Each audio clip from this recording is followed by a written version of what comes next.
کہ آپ کو بتاتے چلے کہ پاکستان نے بھارتی جہاز گراکر خاتون پائلٹ کو گرفتار کر لیا ہے۔ گورنر خیبر پختونخوا کنڈی کہتے ہیں کہ جلد ہی خبر منظر عام پر آ جائے گی۔ آج نیوز سے خصوصی بات چیت میں گورنر کا کہنا تھا کہ پشاور میں ڈرونز گرائے گئے ہیں، فی الحال ملبہ نہیں ملا، اس کا احوال بھی جلد متوقع ہے۔ ڈیفنس میں ان کے 5 جہاز گرے اور کل ہم نے دوبارہ 2 جہاز گرے جس میں سے ایک خاتون پائلٹ بھی گرفتار ہوئی۔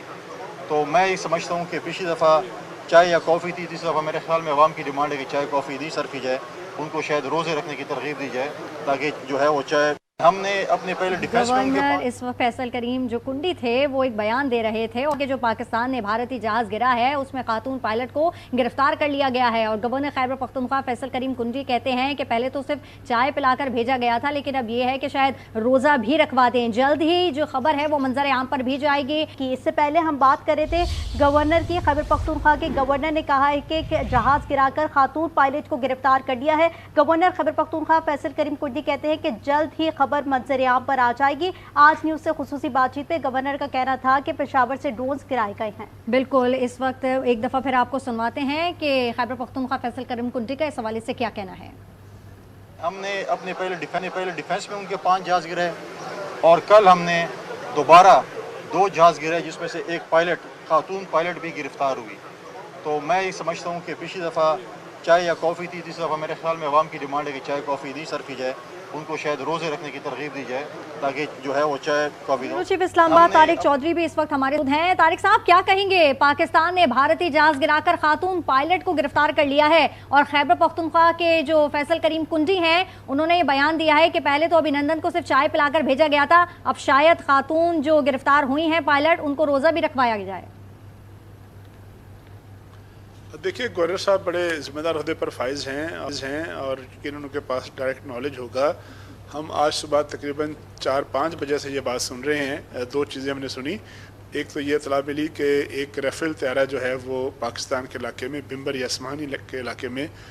اس کو مار گرایا گیا ہے۔ پھر ساتھ ساتھ یہ اطلاع ملی تھی کہ کوئی بھارتی پائلٹ جو ہے وہ پاکستان کی تحویل میں ہے، جو کہ اس نے ایجیکٹ کیا، اور وہ ایجیکٹ کرنے کے بعد چونکہ پاکستان کے علاقے میں لینڈ کیا تو اس کو گرفتار کر لیا گیا ہے۔ یہ افواہ بھی تھی اس سے پہلے کہ 2 پائلٹ ہیں، پھر یہ اطلاع آئی کہ ایک پائلٹ میل ہے اور ایک فیمیل ہے۔ بہرحال یہ اطلاع صبح سے ابھی تک جو ہے مسلسل موجود ہے۔ کچھ سوشل میڈیا پہ ویڈیوز بھی چل رہی ہیں، پتہ نہیں وہ فیک ہیں یا اصلی ہیں۔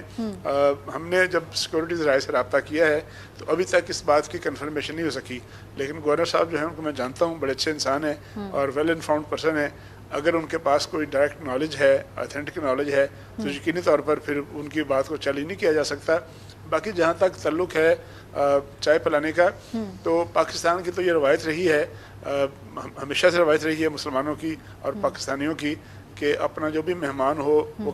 دشمن ملک سے بھی آئے تو اس کی بڑی آؤ بھگت کی جاتی ہے۔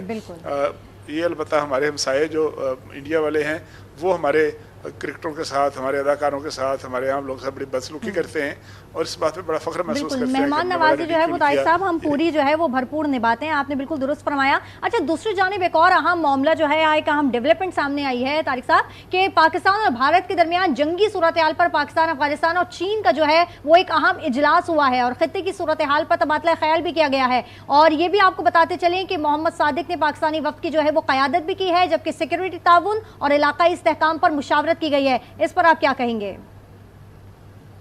دیکھیں، پاکستان کے خصوصی جو ایلچی ہیں صادق صاحب، وہ گزشتہ روز کابل پہنچے تھے طالبان سے بات چیت کرنے کے لیے۔ یقینی طور پر ان کی جو گفتگو کا ایجنڈا ہے اس میں ایک معاملہ پاک انڈیا ٹینشن بھی ہوگا، لیکن میرا خیال ہے کہ پاکستان کے پوائنٹ آف ویو سے زیادہ اہم معاملہ یہ ہے کہ پاکستان کا جو ویسٹرن بارڈر ہے، جس کے دوسری طرف افغانستان کے پشتون علاقے ہیں، وہاں سے پاکستان کے لیے کوئی اچھی خبر نہیں آئی، نہ اچھی خبر آ رہی ہے، بلکہ بہت طویل عرصہ گزر چکا ہے کہ آئے روز ہماری جو باڑ ہے اس کو نشانہ بنایا جاتا ہے، اس کو کاٹنے کی کوشش کی جاتی ہے، جو پاکستان کی چوکیاں ہیں بارڈر پر رینجرز کی یا ریگولر، ان کو نشانہ بنایا جاتا ہے، تو اچھی خاصی ٹربل جو ہے وہ کریٹ ہوتی تھی اس سے پہلے۔ اب جو طالبان جب سے آئے ہیں، اب بھی ہمارا یہ خیال تھا پاکستان کا، چونکہ پاکستان جو ہے بڑا، اس نے بڑی مہربانی کی ہے، بڑا اظہار کا مظاہرہ کیا اور اکرام کا مظاہرہ کیا کہ اپنے جو افغان بھائی تھے وہ 30-40 سال یہاں رہے، اس دوران جو تھے وہ ہماری سوسائٹی میں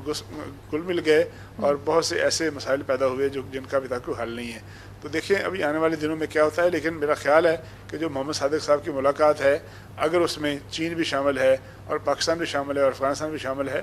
تو یہ اس موجودہ معاملے کو ختم کرنے میں بڑا اہم کردار ادا کر سکتی ہے، چونکہ یہ چاروں ممالک جو ہیں اس خطے کے بڑے امپورٹنٹ ممالک ہیں، اور چاروں اچھی جو ہے ان کی ریپوٹیشن ہے، اچھا ان کا رکھ رکھاؤ ہے، اچھا رہن سہن ہے. بالکل طارق صاحب، جس طریقے سے آپ نے کہا ہے کہ ان فیوچر دیکھنا ہوگا کہ کیا چیزیں اور کس طریقے سے اس کو ٹیکل کیا جائے گا اور آگے یہ تمام تر چیزیں کس طرح سے ہینڈل ہوں گی.